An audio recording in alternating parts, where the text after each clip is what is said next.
Hi everyone, welcome to All Things Dating. We are back live tonight and we have our special guest this evening joining us with Jillian and Jan Yuhas from Entwined Lifestyles. Welcome, girls. Thank you for having us. You're so welcome. Tell us a little bit about your business and what it is that you do. A lot of my viewers are used to having matchmakers come on as guests, and I'd like them to hear a little bit about what you guys do specifically. So we teach our clients sort of the skills to basically attract a significant other into their life where they fully develop in terms of like having that confidence, charisma, and confidence in order to really bring someone into their life naturally.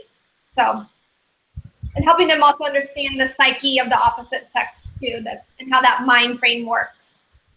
Okay, and so tonight we're gonna cover a variety of different topics, but it's focused mainly on the premise of leaving a little mystery, or you might be history. You got it. All right, tell me a little bit about how you came up with this and why you felt it was something that you would want to share with everyone. Well, when it comes to dating, sometimes people like to put all their cards on the table when they're first getting to know someone. But unfortunately, putting it all out there doesn't leave the person intrigued and wanting more. So you have to be a little bit mysterious. Now, this doesn't mean playing games with the person you're interested in, but it means keeping them intrigued and coming back for more. So it's more like you're creating these like different layers that they're trying to uncover about you as a person. It keeps them intrigued mentally, as opposed to it's more or less kind of like solving a puzzle. So you want to like keep coming back for more. Give me some examples of what you would actually have a client use. So in terms of like when it comes to like confidence, we help them really create that positive mindsets. We help them practice like positive affirmations. And so when they do go on a date, they have this like positive mindset because that really does partake in terms of being able to bring someone closer to you. Nobody wants to hang out with someone who has like a negative attitude or it's going to bring you down because of course we all have our own problems in life. So you really want to have like a great connection from the get-go for anything to like progress forward moving into a actually relationship. And most of the time we tell our clients in terms of being mysterious and keep things in the present moment and more action focused. So you don't want to just enjoy the moment and have fun with a person. So everything's about like, oh, let's grab a coffee or let's grab dinner. So they know that you like them based on the actions that you're doing in order to hang out with them, as opposed to telling them that you like them. Right, that makes sense. And then also I think too, as far as, and we talked about this a little when we decided to have the show this evening, about leaving that mystery and kind of holding back. What are some of the things that you recommend people hold back to leave that mystery and to create that, you know, oh, I can't wait to get to know this person, or I want to know more? So it's sort of important to really use like your emotional state management, really like keep your emotions at bay. You don't want to put them all out there because it can really be like flood someone in terms of like their emotions. If you're giving a lot, it can cause someone else to feel anxious or feel pressure. And you don't want to give those expectations to someone. So it's really important that you hold some of your emotions back, but you, like you said, showing that you like someone by just like, whether it's like, lean into them if you're sitting next at a coffee shop, or if it's saying I really enjoyed your company. You're showing ways that you like them without directly saying it. Kind of like a positive reinforcement. Correct, absolutely. Mm-hmm. Okay. Well, I know you guys talk a little bit about the three main components to attracting love. Fill us in a little bit with that. So the main three components to attracting love are confidence, charisma, and communication. And without those three things, it's kind of complicated to get someone to be really interested in you. The charisma is that mysterious thing that you have about you that makes you unique, that brings people in, drawn towards you closer. Your confidence, if you don't have confidence, more than likely it's going to be very difficult for the relationship to go somewhere, because you want an equal. You don't need, your partner doesn't want to have to constantly validate you and reassure you the whole entire time they're dating you. So in order to have two independent equals in a relationship, you need to have confidence in order for it to like grow.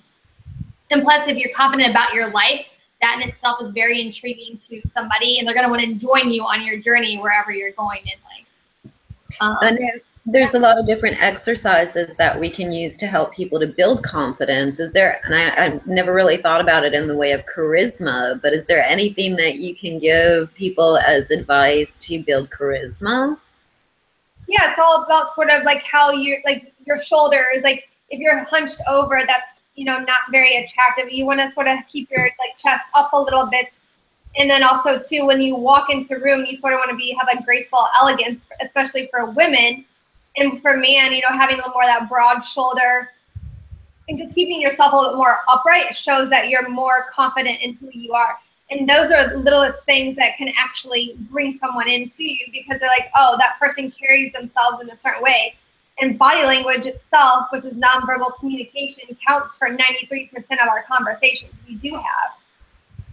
Absolutely. And I think that's one of the things that I try to help my clients with is body language, because it does help to improve communication, and it is such a large portion of communication. Mm-hmm.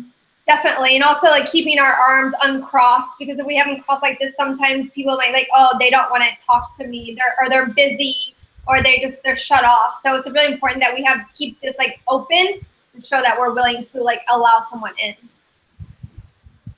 Interesting. It's all stuff that we coach as matchmakers on, pretty much very similar things, but it's interesting to get your twist on it as well. Tell us a little bit more. What are some of the other things that people can focus on, or tools of the trade, I'll say?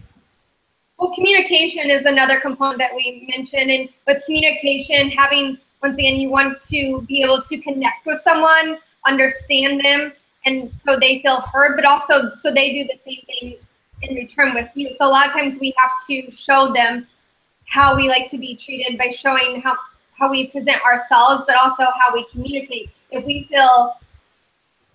have this like positive style of communication, how we address things, then they're more likely to also work with us.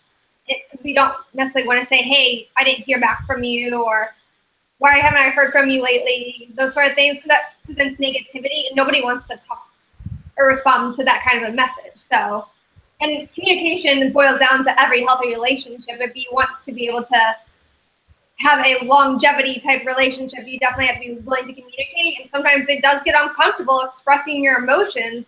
However, there are ways to do that. And we actually teach our clients to use their core values as a place to communicate from. So it's a little bit less emotional and feeling vulnerable for themselves. It gives them a little bit more of that confidence place too.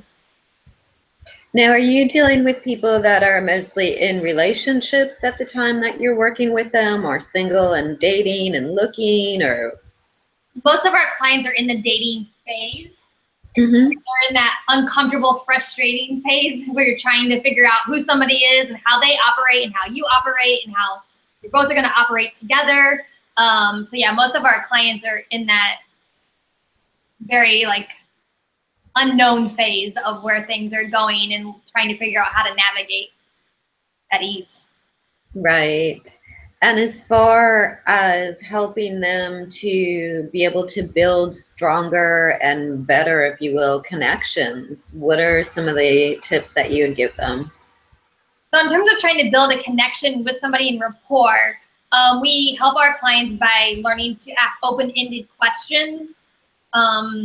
So most of us in life don't learn that not to use like whys. That's something we learned in grad school, actually, that you don't use why, because it puts people on the defense immediately. So instead ask about how was your night, or how was work today. Asking how or what questions allows for the questions to be open-ended and allows the person to express how things are going in their life. And then you can respond by validating something about their day or whatever they responded to, and keep building the connection rapport from there. And they should ask you questions in return as well.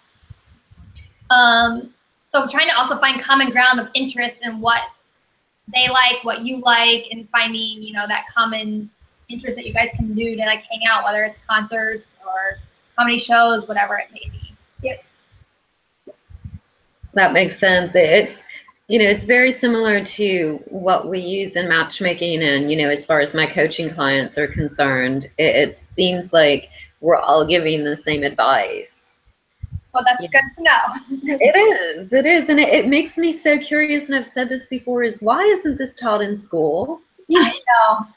We've asked that too, because you know, there's social skill classes or there's like life skills, but no one ever teaches really you to have like good conversations or conflict management resolution. Like no one teaches that. And I think it would be beneficial in everyone's work life, social life with their friends, and in love. So absolutely, I agree. Well, tell me a little bit more about, you know, we covered a little bit of your outline previous to us jumping on live here. But are there any special points that you want to hit on that you think that people will really be able to pull something away from, something that you're passionate about? And the reason I say something that you're passionate about is because I believe that's one of the ways that we form attraction, is by talking about the things that we're passionate about, and people can see that, they can feel it, they can sense it. And so what is it that you want people to walk away from here? What is your passion? What is your little piece of the cookie you want to hand out? I think one thing that really stands out when I'm working with my clients is helping them really like believe in themselves, that they are capable of doing this and being able to attract someone. They don't need necessarily someone to hold their hand, but getting them to believe that they are worthy of something more than what they think at the time, and showing them they don't have to settle for mediocre love. They can find someone willing to actually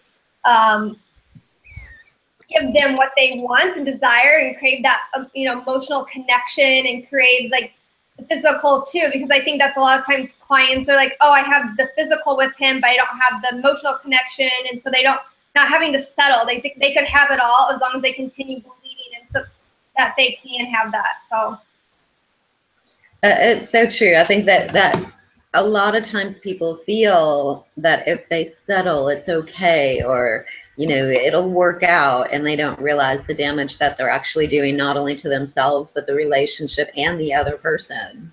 Yeah, definitely. Mm-hmm. Hi, Lisa Sue. Thank you for joining us. Hi, Denise. Hi, girls. It's so nice. I had a little trouble logging in, but then finally got in. So I'm so happy to see you guys.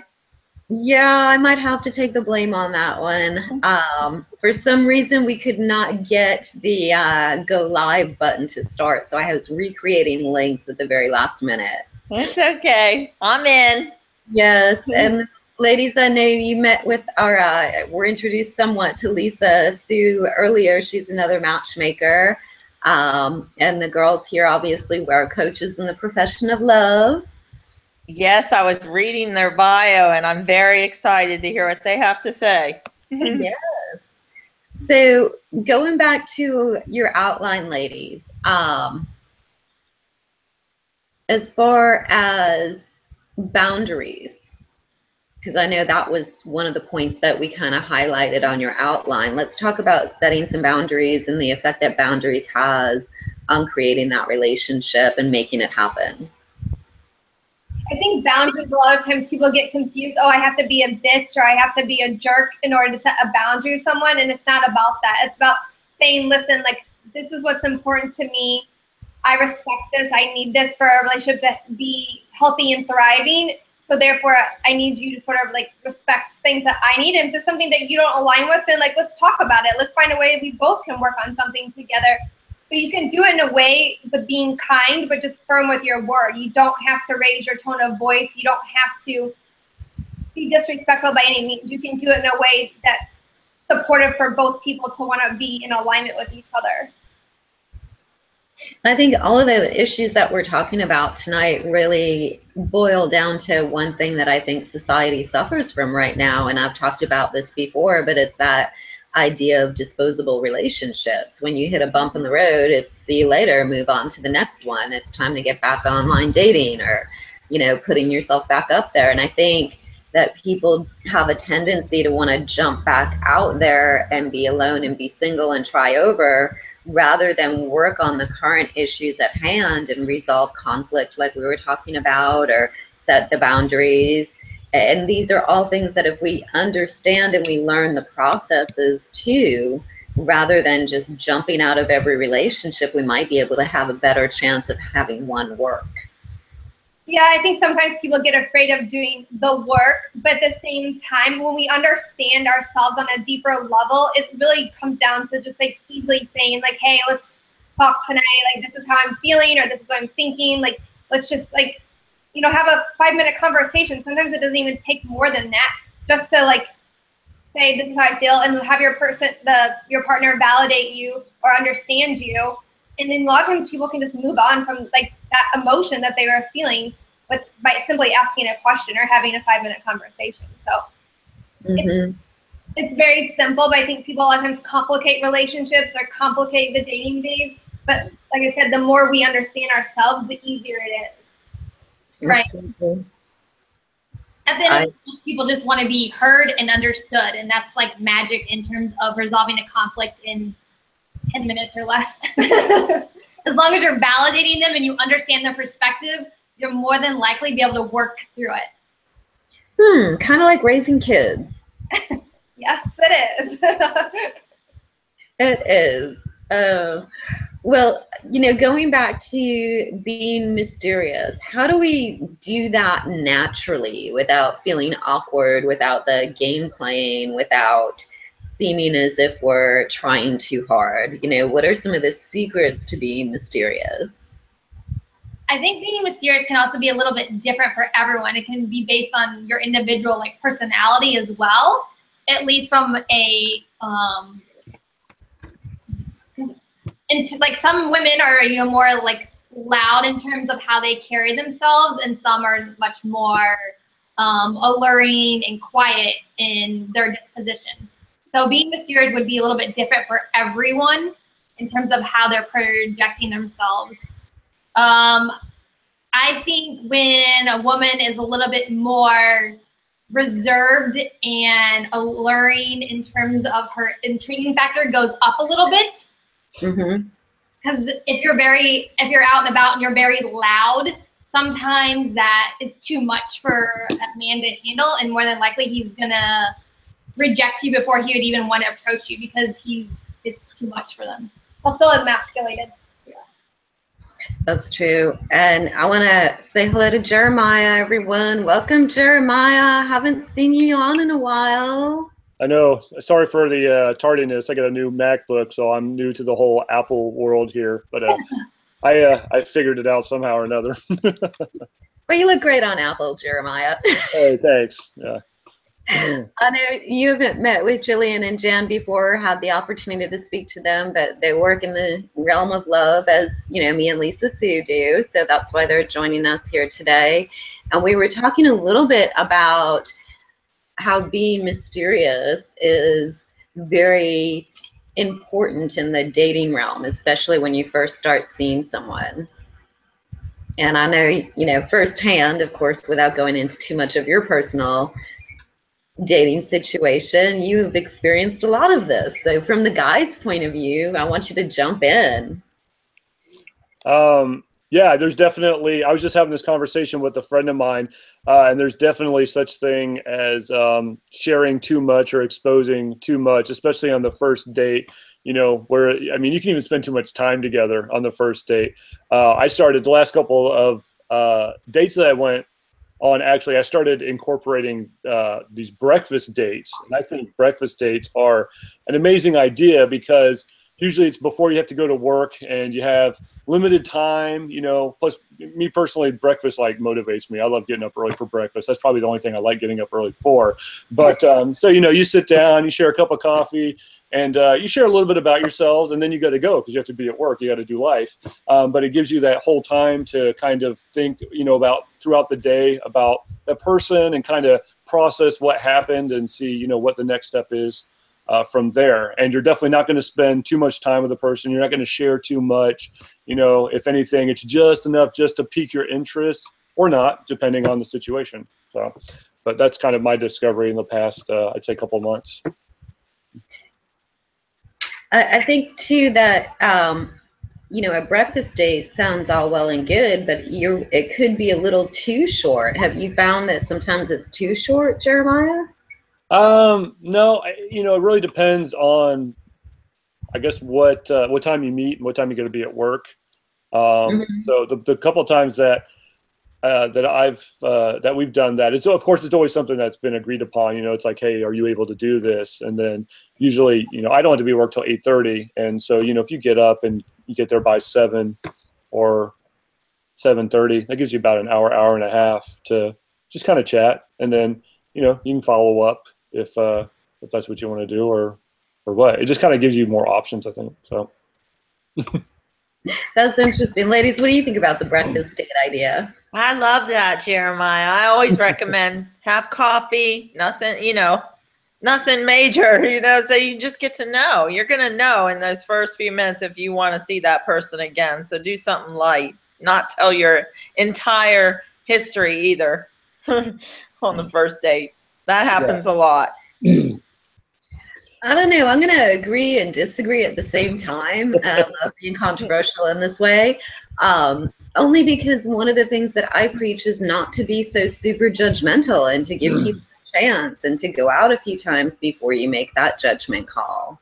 And maybe it's different because I'm actually putting these people together and I'm doing that for a reason. So it's probably a lot different versus meeting somebody that, you don't know or doesn't have that connection. Or you're not introduced to by a friend or something, so that could be different. But I don't know, I kind of want to say give them a little bit more of a chance than just breakfast alone. Oh yeah, I agree. I don't think that you should make a judgment based on that, but I think by doing that, it limits the time that you spend with each other. Because I love spending time with people, and I'll be one of the first to admit that I can spend way entirely too much time with somebody, especially if I know I'm interested in them. You know what I mean? It's like, wow, I like this person. I want to get to know more. And you're like, oh, I don't want the night to ever end. I want to stay, and what ends up happening is you end up discussing more than you probably should have. And there's nothing really left to talk about later on. It's just kind of just too much too soon. That's what I think. But. And I've seen that happen a lot. Ladies, and I know this is one of the things that was on your list, that too much information and the selective sharing. How do we draw that line? What advice can you give our viewers on this? Well, I'm going to comment on Jeremiah's breakfast date. I personally am not an early morning person, so I probably wouldn't make a breakfast date.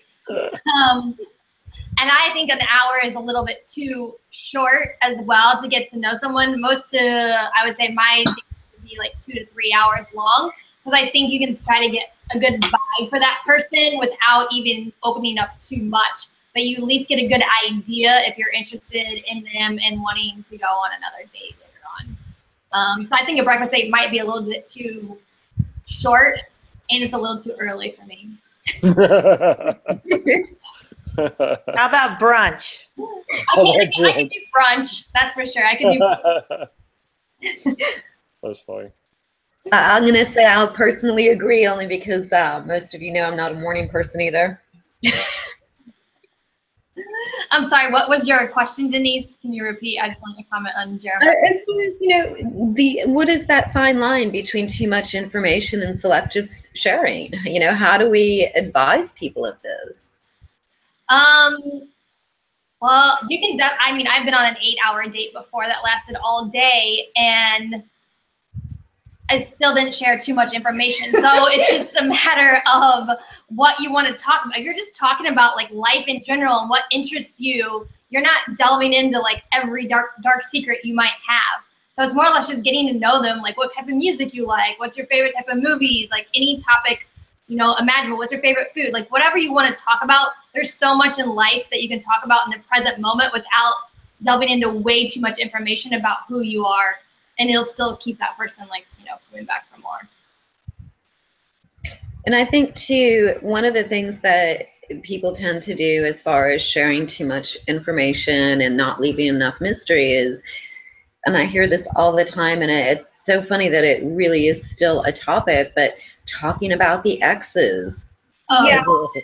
Leave off the exes, leave off politics, leave off religion. Those are things we sort of say don't talk about on the first date, just because everyone is very strong about some of those things, and you definitely don't want to turn someone away if you feel like it's something that's really prevalent in your life. But sometimes it's good to hold off on those conversations. Thank you. The past is the past. Leave it there. And then as far as, not even so much relationships, but, even friendships or, just personal things about your life. At what point do we draw the line? How do we know, okay, maybe I should save this for the second date. Maybe I should save this for the third date. What are some of the indicators that people can look for? I mean, I don't know if there's any specific exact timelines, and every relationship is going to be different. I think you got to feel it out with that person and what they're comfortable with and what you're comfortable with. I guess, is there something specific that you had in mind in terms of when's the right time to bring this topic up in a relationship? I guess that might be a way of asking it, but I think more so knowing when to slow yourself down, knowing when you're going, okay, maybe this is too much information and I don't need to divulge this just yet. How do we know when we're going with too much information? I think a lot of times we just need to trust our gut instinct, and knowing that okay, if I want to bring this up, but is it also giving me a sense oh, should I say this or should I not? If you're questioning it, it's probably not a good time to bring it up. Absolutely. I think that's a really good point. If you have to second guess it, and if you are questioning yourself and you're asking yourself these questions in your own head, you're probably going a little bit too far with it. Yep, I agree. No, Jeremiah, being single, you're out there in that crazy world of dating. What are some of the examples of too much information that have been shared with you? We'll put you on the spot with this. Oh man, back in I just had a flood of memories when you were talking about exes. Back in I think it was 2009 when I first started getting back to the dating scene. I could have written a book on the stories that I got from the dates that I went on. It seems like people very easily open up to a complete stranger and they will just share their entire life story. So I've heard things from past marriages, from past relationships, from ex-boyfriends, just crazy stuff. That I definitely think you should steer away from the ex conversation, during the first date. That's just, to me, that's a sign that that person's probably not healed yet from past experiences. They're still wounded and need to take some time for themselves before they start getting into another relationship. They're just going to carry that baggage into the next relationship, and it creates this chain reaction, basically. Yeah, you're totally right with that. It sure does. And, for people who are in that situation where they're not ready to move forward, or they don't know if they are, or maybe they have all of these questions spinning around about, their last relationship, both the ladies and myself both work with people in the coaching realm as far as getting you to a point where you are ready to take that next step. And sometimes you need that prep work and you need that time to become who you want to be, or kind of find that person within yourself again, because it's like a rebirth coming out of a relationship sometimes, and it gives you a chance to start over with a blank slate, and it's not always the best time to start dating. So I did want to throw that point out there as well. Ladies, I'm sure you've come across a lot of that in your practice. Yes, definitely. It is important that you do really work through any unresolved issues that might have experienced, because, for instance, if let's say your ex cheated on you, you don't want to start thinking the new guy you're dating is going to be untrustworthy. It's really important to give him a fair shot and make sure that, basically I say, trust until proven guilty. So he needs to have a fair shot in terms of when you're connecting with him, so he doesn't feel that he's dealing with your past situation. And I think, too, if you talk about the ex, be prepared for the exit door, because it's bound to happen. I love that. I'm going to borrow that one. I call it, I deal with a lot of this, Denise. I call it PTBS, broken heart, post-traumatic broken heart syndrome. That's what I call it. And Yeah. you know, a lot of come to me, and they are just they need to work through that before going on to, you know, getting their self. Be the best me before you have the best we. That's what I always say. Absolutely. Yeah, and we see it as matchmakers all too often, and there's so many steps that a person needs to take before they are ready to go back to dating, and it's just sad that it's not a given, it's not a known. You know, I think sometimes being a little bit more self-aware before you jump into things could be the best bet. So one of the other things on your outline list, ladies, and I thought that this was kind of cool to weave into this conversation of mystery and, you know, leaving a little bit there, but to weave in the feminine and masculine energy and trying to use that in attraction and dating. You know, can we kind of go off on that for a few minutes? So, yep. So we're definitely believers in that, you know, women should be like whoever they want to be in life. But when it comes to the initial dating phase, we're kind of still in the whole, like, man should pursue woman. I know it's like some people out there don't agree with that, but we do think in initial stages the man should be the one that's like masculine and pursuing the woman. It's just a natural progression that way, and then eventually things kind of, you know, even out over time. But we definitely recommend all of our clients go on their dates. Women be more dressed in like feminine attire. Usually we recommend dresses or skirts for first dates. Yeah, and like lighter color tones, because it gives you more that like, guys are very digital, so it gives them more that like wifey material type. And it gives you a positive light too, wearing lighter colors. If you're wearing black, it can sort of like be intimidating. Yeah, or too sexy. And you really want to just connect with that person. You're not trying to sell yourself. And then even for men too, like we like men to have that masculine, you know, quality, but we also like them to be able to show, like, be able to express themselves whenever the time's right, and be able to, you know, show a little bit of that softer side, because we all have it and we all do enjoy that part when they are willing and able to express themselves.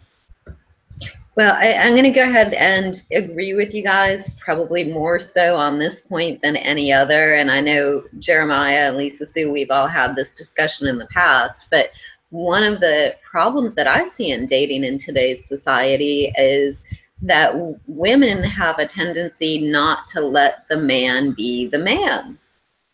Yep. And Lisa's nodding her head. Go ahead, Lisa, nod that head some more. We actually work with quite a few like entrepreneurial women who think they can take the same energy they have in their like business mindset and apply it into their relationship. So, which tends to then emasculate the man and not let him lead and pursue her, you know. So yeah, definitely agree with that. And Jeremiah, from the guy's point of view, how does it make you feel when you have a woman who's taken the lead, not letting you do your job as the man? Well, as you know, I consider myself a Christian, and so I believe in roles, and I personally will not step into a relationship if I don't think that the woman's going to allow me to lead the relationship. It's just going to cause a lot of friction. It's going to prevent me from doing what I'm supposed to do. It's going to prevent them from doing what they're supposed to do. So if I see that, you know, that they're trying to lead the relationship, that they're trying to control it. Not that I don't believe in independence and I don't believe in things like that, but I do believe that everyone has, you know, there's positions, there's roles. I'll step away. I'll run away, actually. And I think too, it's not even so much lead, because, you know, and we've had this conversation, and I know that you feel relationships are an equal, you know, 50-50 type thing, but it's about allowing a man to do the pursuing, allowing the man to do absolutely. You know, and I think there's a definite distinction between the two conversations there. So I did want to kind of clarify that. And then do you ladies see that a lot in your coaching, or is that more something that we notice as matchmakers? In terms of what, the woman emasculating the man? As far as her not allowing him to pursue. Oh, yes. Yeah. Oh, that's what most of our women clients struggle with. is they're not realizing that they're not allowing the man to pursue. Instead, they're trying to take control of the relationship. How can you explain kind of, because if there was someone out there that's watching this and they may not necessarily know that they're doing it, what are some of the red flags that they can catch themselves on? What would you suggest looking for?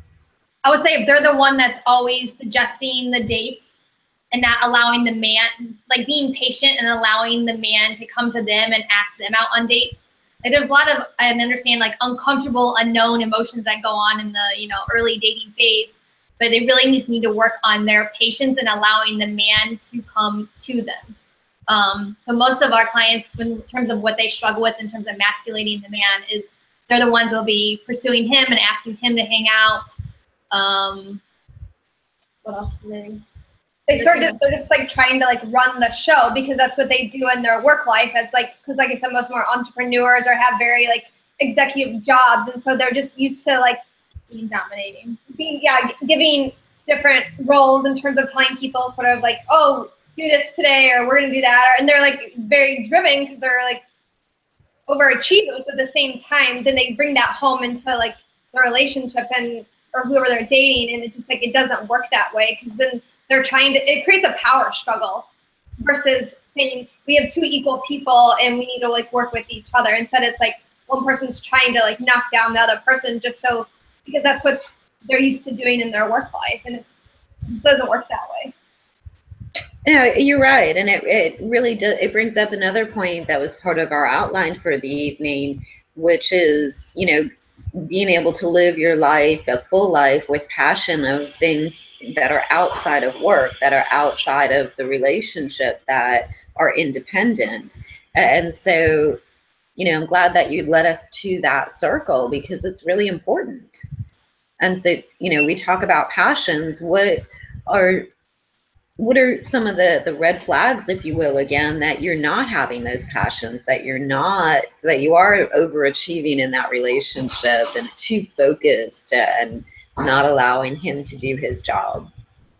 Some of our clients, in terms of their passions, that's something we have to work on in terms of them having a fulfilling life. Because they think their passions might include going shopping or going to the spa. Yeah, going to brunch. It's all like more like superficial level things. So we work a lot with our clients in terms of developing passions that are more intriguing of interest, such as maybe volunteering somewhere, maybe taking a painting, some type of artistic course or photography, something that is not superficial fulfilling, but more internally fulfilling in learning something new that adds to who you are as a person. So yeah, so some of our clients struggle with the difference in terms of what is a passion in their life. Yeah, and I think too that sometimes when you figure that out, it also, when you get back to the dating aspect of it, it also brings up great topics of conversation. Sure. Because when you're talking about things that you're passionate about, obviously you're going to become super, super attractive because you're showing your love and your intense feelings and how you feel about something that you're passionate about. It's going to just light up your face and light up the room and everything around you. And so that's another thing that we can circle back to dating on, is about passions and knowing that you have them, what they are, and how to talk about them.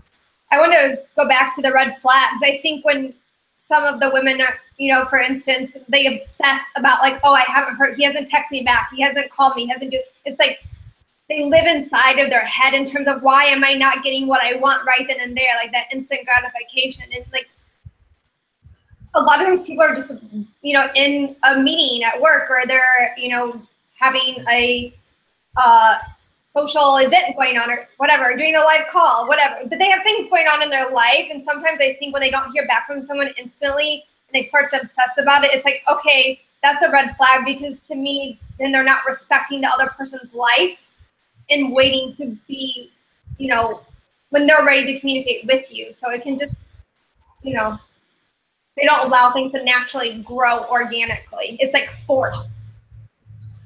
Well, and I've seen both male and female clients where they tailspin. They do that downward spiral because they're overly anxious and too worried about where the other person is at emotionally and why haven't they texted me back or why haven't they called. And it's frustrating for the person who is actually going through it, but to have to hold up the mirror to them and say, now hold on a minute, would you want to be with someone that was doing this? You know, Yep. and I think sometimes it's just that one recognition of having somebody there to say to you, hold on a minute, what are we doing? Definitely. And I think that's when, you know, having other interests outside of your work life comes into play, and like making sure you're doing things that, you know, even if it's just like reading a book, sometimes like that's just taking time for yourself and doing some self-care and doing things that make you feel great in your own life. Yes, you need to fulfill yourself first before someone else can come into your life and also bring fulfillment. Absolutely. Absolutely. I want to circle back to one of our 3 C's that we're talking about, and the ways of communication, as far as techniques that we can use with communication, other than, of course, the obvious of body language. But what are some of the things that you ladies recommend that we can use to kind of pull that other person back in with our communication skills? You definitely want, in terms of like texting communication or more verbal communication? I feel like I'm going to say both. okay. I'm going to say let's go with both. A lot of our clients struggle with, like, we help them with texting communication all the time just because it's become the modern way of communication.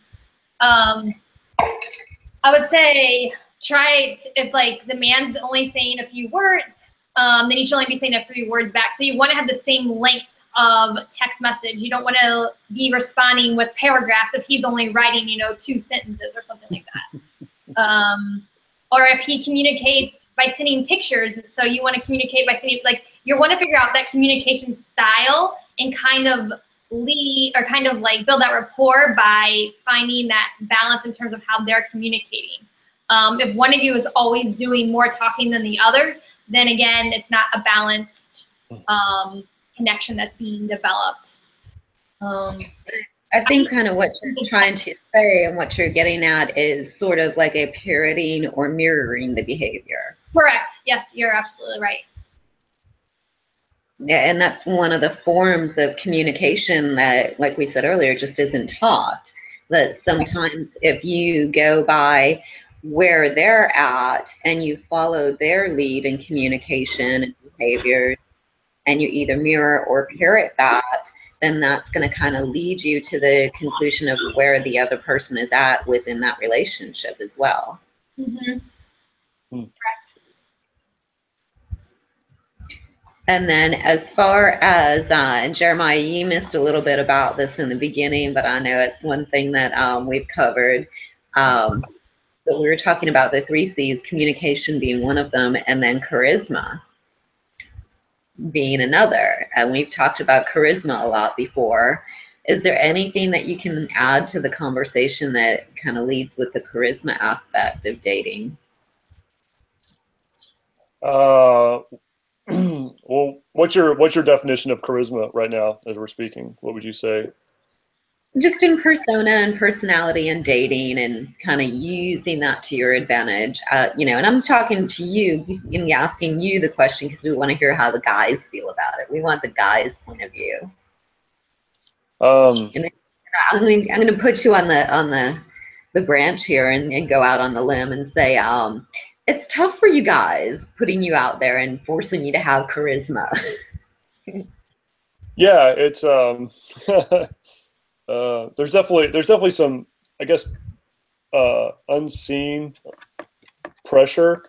But I mean, that's what I hear is most attractive, is when there's something that you're passionate about, when there's something that, you know, that you're focused on in life, you know, when there's a mission that you have, basically. Because, and I feel like a lot of times a woman seeks that out because she wants to be a part of that. She wants to come beside that guy and help him achieve that mission and help him achieve whatever goals he has, you know, whether it be career-based, whether it be hobby-based, whether it be, you know, serving, you know, doing like charity or whatever it is. They want to be a part of that.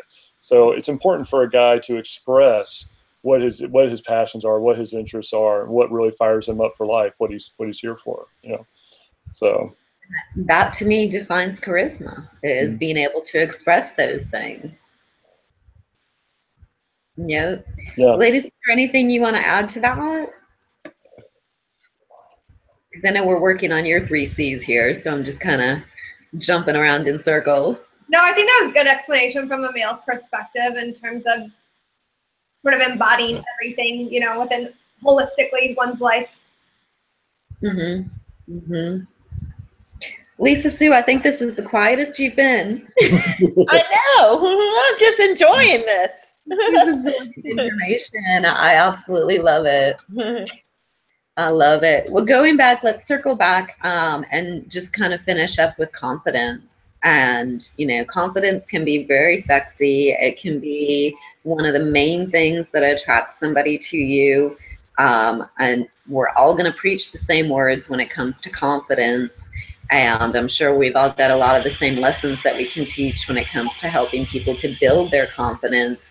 But give me 2 things that you want to leave people with on how they can improve on their self-confidence, because I think sometimes people get confused between being confident and cocky, and sometimes people try to be confident and they come off as being cocky. So with that statement, what can you kind of give everyone out there that's having a hard time building up that confidence without seeming to come off too cocky?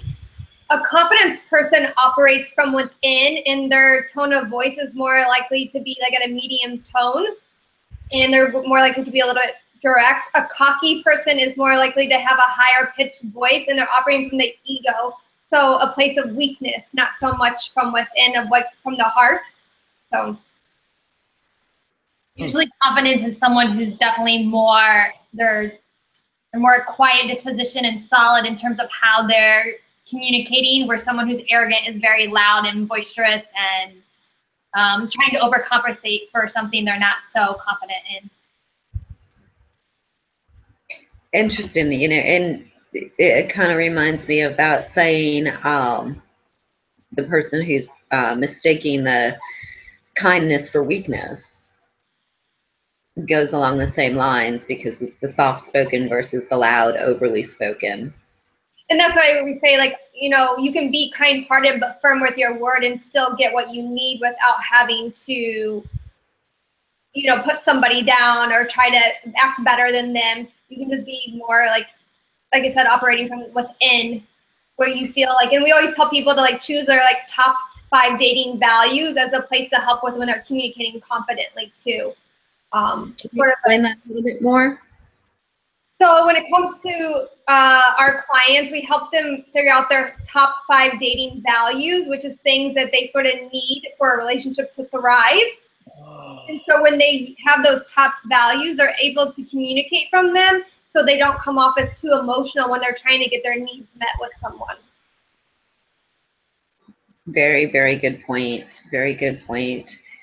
Well, Jeremiah, is there anything else that you want to add to the conversation before we're getting close to the end of the hour here?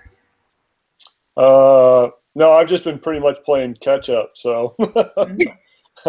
I appreciate you joining us. It's always good to have you back when you have the time. Yeah, absolutely. It's good to be back. And I love that, girls, because I do ask my clients, I said, what is your most important value? They have to think, but, you help them with it. But mine isn't having integrity, it's just, that kind of covers everything though, right? So, but that's important that, you're dating someone that you share the same values and things like that. Right. Definitely. Look, Jillian and Jan, I really appreciate you taking the time to join us tonight. If anybody wants more information about the lovely ladies we have here, we would want them to visit entwinedlifestyle.com. And do you want to tell everyone one of the things that you're offering this evening? So yes, you can visit us at entwinedlifestyle.com, fill out our contact form, and we're offering everybody a complimentary clarity phone call tonight, or they can schedule it. But we're offering anyone who listened in tonight in order to gain some clarity on their dating values in order to help them operate better when it comes to dating. I love it. Thank you so much, ladies. That is so kind of you. And I think I'm going to have to step up and do the absolute same thing. So if anybody out here does want 15 minutes of my time as well as the lovely ladies, feel free to go to my website and under the contact button, go ahead and fill out a form right there with your information, and I'll get in touch with you and be in as much help and assistance as I can in a little amount of time. That was really cool, ladies. That's just wonderful. Thank you. Yeah. Thank you for having us. Absolutely. And I'm so glad for all of you that joined us tonight, both live and whoever's watching and replays.